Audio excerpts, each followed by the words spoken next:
Hi, Dr. Attia here. In our second video that we're going to talk about gut-brain connection and things you can do on your own to help yourself. And these are real simple things that you can do. Today we're going to talk about dementia.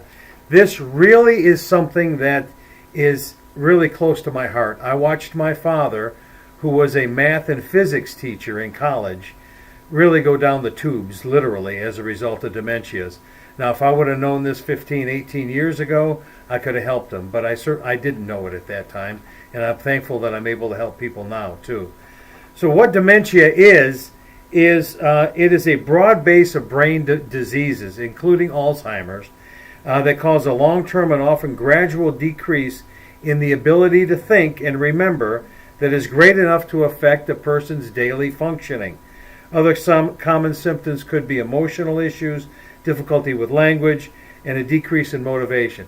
And this is a catch-all term, and there are other types of symptoms associated with that. On the first one, we talked about the gut health and how it affects various portions of the body, including the immune system, the brain, and so on. Today, we're going to talk to you about specifics on how the gut has an impact on the cause of dementia. This is cutting-edge information, and I found it fascinating, and I wanted to talk about this. It has to do with the study. Dementia and other types of diseases, or most of them, are some sort of are as a result of some inflammation. And what is inflammation? Inflammation essentially is swelling. Okay, that's essentially what it is. You probably may have smashed your thumb or your finger at one time, or used it on something, and then your hands were swollen the next day, and it was difficult in closing your hand and using those joints effectively because you couldn't close your hand properly because of the swelling. If this happens in your brain and your brain can't function properly, it's going to go on the decline. Okay, and that's exactly what happens. Now, it sounds real simple, but honestly, there are some simple fixes to this. Okay. I'm going to talk today about a study that was published in November 2016 in the Frontiers of Aging and Neuroscience magazine. The effect of probiotic stimulation on cognitive function and metabolic status in Alzheimer's disease. A randomized double-blind study and controlled trial. This is absolutely beautiful material. Beautiful material. As a takeaway for you, understand you need to take care of your gut because it really does affect your brain. And the brain does affect the gut because we're going to talk about that. In this study, 60 adults, ages 60 to 95, with confirmed diagnosis of dementia. In this case, it was Alzheimer's disease. Alrighty? They were either given a placebo or a probiotic. Now, in the probiotic, there were four different bacteria in the probiotic. Okay, it was a 12-week study. Excuse me. They did a pre and post MMSE test on these people. That is the mini mental status exam, measuring their cognition, their ability to think. Okay. Also measured was HSCRP. Okay, highly sensitive C-reactive protein. What this is a measure of inflammation within the body. Tells you how inflamed the body is. Alrighty? This one's beautiful. This one is really, really very important. They all are, but this one is because it has to do with an antioxidant. Total glutathione levels. Glutathione is the master antioxidant in the body. And some people are probably thinking, what is an antioxidant? Okay? An antioxidant is this. In various reactions, we end up with particles that are charged. They're not bound to anything. And they kind of run around. Think of it like this. They kind of scratch the walls of wherever they are. Okay? And what the antioxidant does is kind of like little Pac-Man. Getting out there, and it binds with them so it doesn't cause the problems of scratching the walls, tearing down tissue, and causing swelling. Okay? Glutathione is the master antioxidant. It's the brain's most important antioxidant and free radical scavenger. It plays a vital role in mopping up harmful toxins. So if glutathione gets depleted, these toxins can accumulate and cause cell damage. Cell damage would also produce swelling, okay, or inflammation. Alrighty. Beta cell function. Love this one. Love this one. Beta cells, what they are, beta cells are located in the pancreas. The pancreas, beta cells secrete insulin. Based on sugar levels within the bloodstream, the beta cells will secrete insulin, okay? Specifically inside the pancreas, known as the islets of Langerhans, okay? Now, if you have decreased insulin being produced and excreted into the bloodstream, all right, you're not going to get sugars into the cell, and you won't have anything to burn other than fats. Now, that can be a good thing in certain instances, but it has a major effect on the brain. So we're going to talk about these different parameters here. I've got some graphs up here to show you exactly what this study demonstrated. Okay?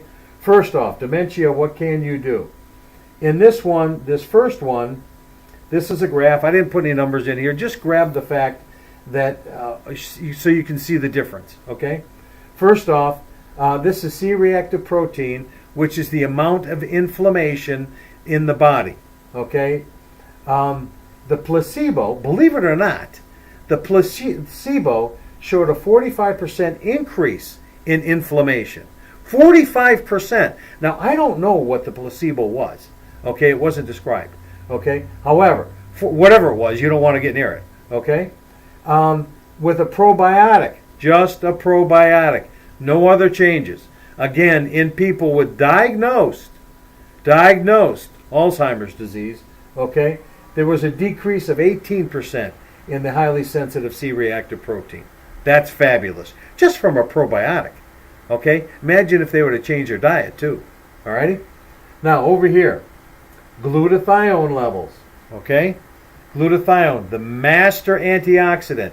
Exactly what your brain needs to clean up the free radicals and the toxins within the brain and other portions of the body. With a placebo, the amount of glutathione actually decreased. Okay? With a probiotic, the amount of glutathione dramatically increased within the body. You need it. You need this glutathione. This is critically important. Alrighty? Now, over here, beta cell function. And on our next video, we're going to talk about diabetes and how important beta cell function is and how important it is to have insulin in the bloodstream in order to help the reabsorption of some of the trace minerals, in particular potassium and magnesium. You've got to have those, otherwise you are setting yourself up for a diabetic situation. But in this particular case, with the placebo, there was absolutely no change in the function of the beta cells. However, with the probiotic, okay, again, we're looking at a dramatic increase in the production or production of insulin from the beta cells. Okay, now, and that's without a drug. You know, there's all these drugs out there that are working just the opposite way. You know, like metformin. What metformin does, it floods the gates on the cell to get the glucose in. This is far better, and there's no side effects. Okay, this has the beta cells increasing the secretion of insulin to get the sugars and so on inside the cell to be burned as energy. Okay, now last one here. This is the MMSE test. Mini mental state examination. Placebo, absolute in the red, no change. Probiotic, again, substantial increase, okay, in their cognition, their ability to think, their ability to remember, substantial increase. Fabulous material here. Simple. Get a good probiotic. If you have some questions, call me. Okay, we've got it. All right. Now, based on these studies, other things that we need to evaluate are this: prebiotic foods. All right, prebiotic is fiber. You got to create a good atmosphere for the bugs or these yeah, the bugs. That's what they really are. These bacteria, in order to have a good place to grow. So prebiotics foods, you need that's your fibers. Probiotic foods and supplementation. Okay, a lot of people are going to need supplementation. I do. I use it daily, a couple times a day, as a matter of fact. Lower your carbohydrate intake. Now, when I'm talking about carbs, I'm talking about bad carbs. All right. Now, I'm not telling you to go out there and eat fruits all day. I'd love to. I'd love to eat apples and oranges and things, but I'm a type 2 diabetic. All of this information led to me. I learned it because nobody else really had any answers. And I wanted to get my sugar levels down. I had to, because I know the problems that can be caused from this. So lower carbohydrates. Work when you shop the perimeter. Okay, shop your meats, your nuts, and so on. More healthy fats from grain-fed beef. Grain-fed's really very important. All right, the fact that it's grain, that's important. Coconut oils, olive oils, and nuts. Okay, walnuts, pecans, those are really good for us. Magnesium, which again we're going to talk about in the next lecture. DHA you can get from your grass-fed beef. I meant grass-fed beef back there. My apologies. Grass-fed beef and fish. Okay, salmon and some of these other things. Get it. Don't get it farm-raised. Get it right out of the ocean, right out of the river. Okay, farm-raised is going to be full of antibiotics, full of it, and that's going to destroy. That's going to destroy exactly what your probiotic is trying to accomplish. Okay, honestly, it makes no sense to have these things on the market. It's killing us. It's causing dis-ease or disease. Aerobic exercise. Our society, some people exercise, some people don't, but aerobic exercise is very important. One other thing I'm going to bring up. I ran across this article. This is fascinating, okay? And this has to do with aging, all right? But so does this, okay? A study at the Harvard Medical School on telomeres. I'm going to show you what telomeres are.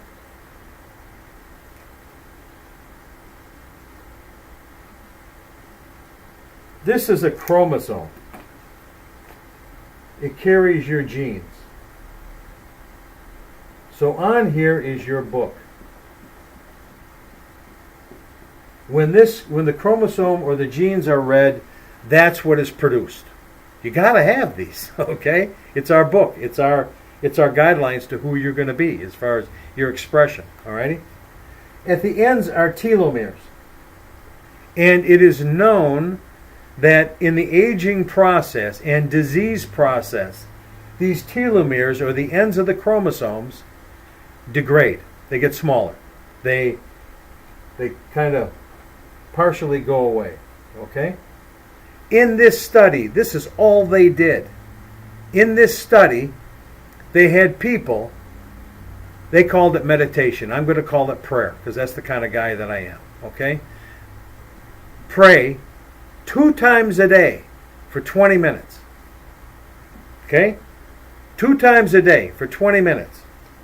There was a 43% increase in the enzyme called telomerase that helps to restore damaged telomeres. You're talking about anti-aging here. Okay, is what it is. And better cognition, less dementia, and disease for that matter. Okay? Now, comparatively, they used music. Music increased telomerase by 4%. So take 2 times a day for 20 minutes out of your busy schedule in order to have a more active life, in order to have great, great golden years. Alrighty? I'm going to leave you with one more thing, and this is a riddle. Okay? To get the answer, you got to watch the next video. This riddle is this. You're standing in your house, and you have 4 southern exposures, and you see a bear. What is the color of the bear? God bless you all. Love teaching you. Have any questions, give me a call.